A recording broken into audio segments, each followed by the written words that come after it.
মানে আজি যিখন চাৰ্জশ্বিট দিছে মই সেইখনক জুবিনদাৰ মৃত্যুৰ চাৰ্জশ্বিট বুলিয়ে গণ্য কৰা নাই। মই ভাবোঁ যে আজিৰ যিখন চাৰ্জশ্বিট দিছে এইখন হ'ল হিমন্ত বিশ্ব শৰ্মাৰ 2026 চনৰ নিৰ্বাচনী প্ৰচাৰৰ এখন ইস্তাহাৰ।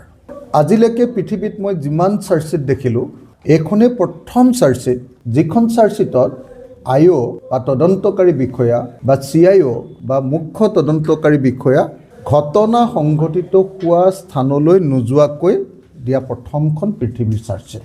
ইয়াত 7000 পৃষ্ঠাৰ যে আপোনাৰ কাগজ দিছে বুলি কৈছে, 7000 পৃষ্ঠা আৰু কিমান পৃষ্ঠা কিমান ডকুমেণ্ট দিছে বুলি ক'লে 3000 নে কিমান নে 3500 নে কিমান ডকুমেণ্ট দিলে বুলি ক'লে 3500 ডকুমেণ্ট বুলি ক'লে এইসব একো ডকুমেণ্ট একো নহয়। মই একদম ক্লিয়াৰলি আপোনালোকক কৈছোঁ যে যি তদন্ত প্লেচ অফ অকাৰেঞ্চ বা য'ত ঘটিছে তালৈ নোযোৱাকৈ কৰা তদন্ত, সেই তদন্তই পৃথিৱীৰ কোনো কেছতে কেতিয়াও কোনো মানুহক ন্যায় দিব নোৱাৰে। জুবিনদাৰ মৃত্যু ঘটিছে ছিংগাপুৰত, তদন্ত কৰিছে দিছপুৰত।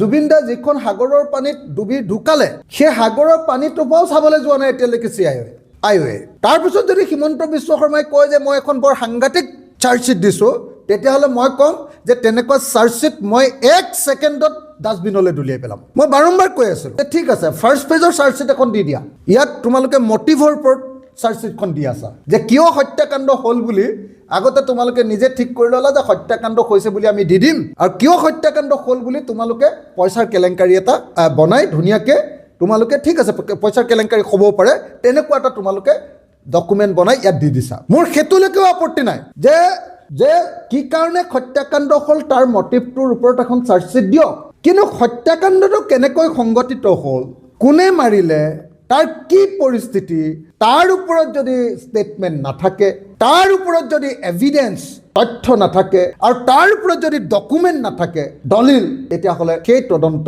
এটা শূন্য তদন্ত, শূন্যত গদা ঘূৰোৱা এটা তদন্তৰ বাহিৰে আন একো নহয়। গতিকে CID বা SITয়ে যোৱা 88টা দিন নহয় কেইটা দিন 84টা দিনত অকল শূন্যত গদা ঘূৰালে। ইয়াক কয় শূন্যত গদা ঘূৰোৱা বুলি অসমীয়াত কয়। শূন্যত গদা ঘূৰালে একবাৰৰ কাৰণেও তেওঁলোকে প্লেচ অফ অকাৰেঞ্চ বা য'ত ঘটনা ঘটিছে তাত গৈ তদন্ত কৰিবৰ কাৰণে কোনো ব্যৱস্থা নল'লে। নাম্বাৰ 1।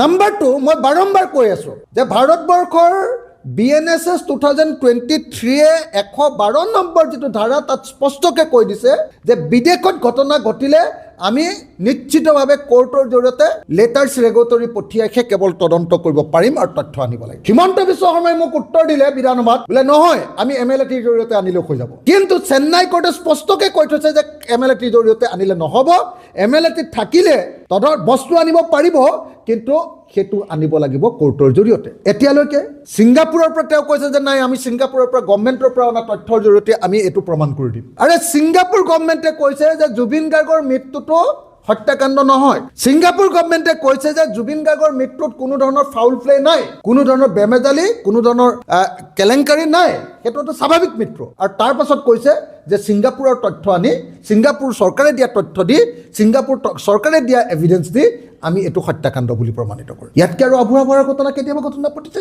পৃথিৱীৰ মোক এটা গোচৰৰ নাম কওক যিটো গোচৰত এতিয়ালৈকে প্লেচ অফ অকাৰেঞ্চত তদন্ত নকৰাকৈ চাৰ্জশ্বিট দিয়া কৈছে। এইটোৱে অসমৰ জুবিন গাৰ্গৰ কেছটোৱে একমাত্ৰ পৃথিৱীৰ ঘটনা য'ত চাৰ্জশ্বিট দিয়া হৈছে অথচ IO আৰু CIO এতিয়ালৈকে ঘটনাস্থলীলৈ যোৱা নাই। গতিকে মই কৈ দিছোঁ আপোনালোকক স্পষ্টকৈ কৈছোঁ যে জুবিন গাৰ্গৰ হত্যাকাৰীবিলাকক বচাবৰ কাৰণেহে আজি চাৰ্জশ্বিট দিয়া কৈছে। জুবিন গাৰ্গৰ হত্যাকাৰীক ফাঁচি দিবৰ কাৰণে বা জুবিন গাৰ্গৰ হত্যাকাৰীক যাৱজ্জীৱন কাৰাদণ্ড দিবৰ কাৰণে আজি চাৰ্জশ্বিট দিয়া কোৱা নাই। সেইকাৰণে মই বাৰম্বাৰ কৈছোঁ যে এই চাৰ্জশ্বিট জুবিন গাৰ্গৰ হত্যাকাৰীক ধৰিবৰ কাৰণে চাৰ্জশ্বিট নহয়, এই চাৰ্জশ্বিট হ'ল হিমন্ত বিশ্ব শৰ্মাই 2026 চনৰ নিৰ্বাচনত যাতে গাঁৱৰ পৰা খেদা নাখায়, বিজেপিয়ে যাতে গাঁওবিলাকৰ পৰা খেদা নাখায়। জুবিন গাৰ্গ আমাৰ আটাইতকৈ জনপ্ৰিয় শিল্পীজনক তেওঁলোকৰ দিনত হত্যা মাৰালে, বিজেপি চৰকাৰৰ দিনত মাৰালে, আৰু মৰোৱাৰ পাছত এতিয়া তেওঁলোকে তদন্ত নকৰে। সেই কথাটোৰ কাৰণে যাতে 26 চনৰ নিৰ্বাচনত হিমন্ত বিশ্ব গ'লে যাতে গাঁওবিলাকৰ পৰা খেদি নিদিয়ে